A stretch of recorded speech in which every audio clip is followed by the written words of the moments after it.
Well, the news of the world hacking scandal continues. A group of online pranksters has embarked on a type of hacking payback.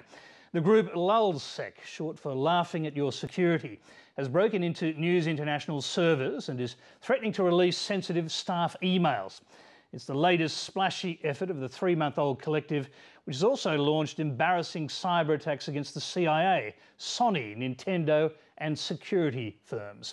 So-called hacktivism is taking off while authorities and large and small businesses are dealing with damaging and very expensive hacking attacks. Karen Barlow reports. The producer was Alison McClymont.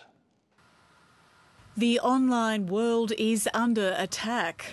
They are young and stealthy, and they are potential giant killers. Hacking exploits are being paraded, with targets mocked.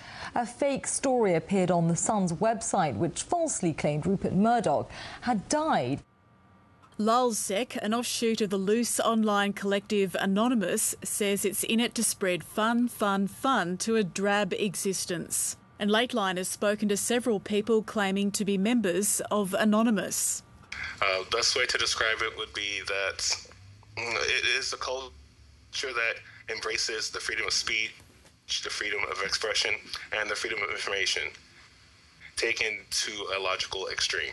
From a law enforcement perspective, we know those people are out there and we know what they're doing. There are no formal ties to WikiLeaks, but Anonymous rose to Julian Assange's defence last year, attacking governments and companies that criticised or disassociated themselves from the whistleblowing effort.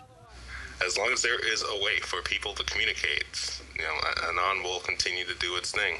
This is why I just don't get why this is hacktivism. It's something that people are doing and they can never actually put their hand on their heart and say, hey, look at the benefit, look at my social conscience, I'm the guy who did this or that or the other. And there are hackers out there who do clear social good by devoting their spare time not to breaking things but to actually building them free of charge. LulzSec has collected a large following on Twitter, and that's where it receives a large volume of praise and announces exploits. We have joy, we have fun, we have messed up Murdoch's son. While News International's website was hacked, authorities were moving. Over the past few days, 16 alleged Anonymous members were arrested in the US. 14 of them over the distributed denial of service or DDoS attack on PayPal over WikiLeaks.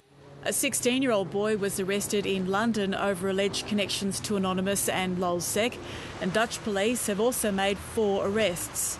In Australia, last year there was an arrest over a DDoS attack on government websites in protest against internet censorship plans, and federal police say there may be more to come.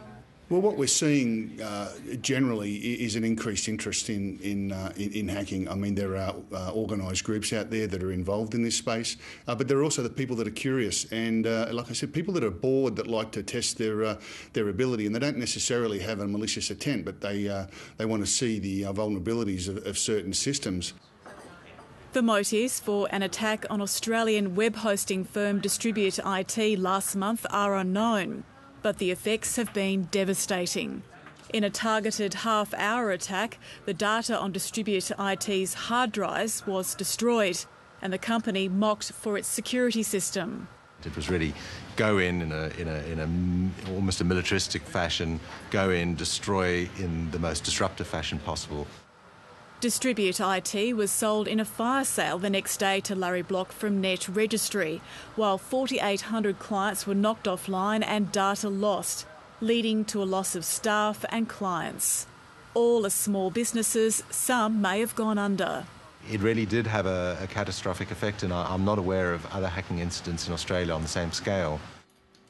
Up to 70,000 businesses may have been affected by the attack on Distribute IT. For them, the loss of value is in the millions. There's no doubt about that. For the rest of companies, Australian small businesses affected by this, it's very difficult to quantify, but certainly significant damage to many of those businesses. Federal police are investigating this and other cyber crimes such as identity loss and money scams. Well, it's no longer an emerging crime type. It's here, it's happening, but it is burgeoning. whilst we can all get really worried and shouldn't ignore the threat of cyber war and cyber terrorism, which is all predicated upon one enormous event, really what we're looking at with a lot of cyber criminality is the death of 10 million cuts. The long-term fleecing and damage of cybercrime is nothing to laugh at.